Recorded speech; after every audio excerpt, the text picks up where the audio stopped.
سلامونه. رحمت الله ګربز لومړی افغان لوبغاړی شو چې د هند د کرکټ په تجارتي سیالیو انډین پریمیر لیګ کې 50 ووهله. هغه د اپریل په 4مه د ښایسته لوبه د کلکتې ټیم لپاره وکړه. نوموړي 50 منډې جوړې کړې.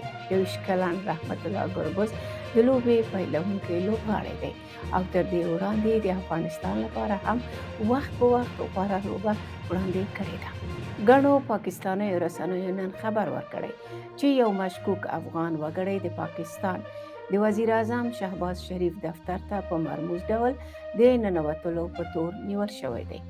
په اسلام آباد کې د وزیر اعظم دفتر سخته پیره او څارنه لري، خو د دې باوجود هم ویل کېږي مشکوک تن له 3 دروازو په ننوتلو بریالی شوی و، خو وروسته ونیول شو. پاکستانی سرچینو د نیول شوي کس نوم او نور معلومات نه دي ورکړي.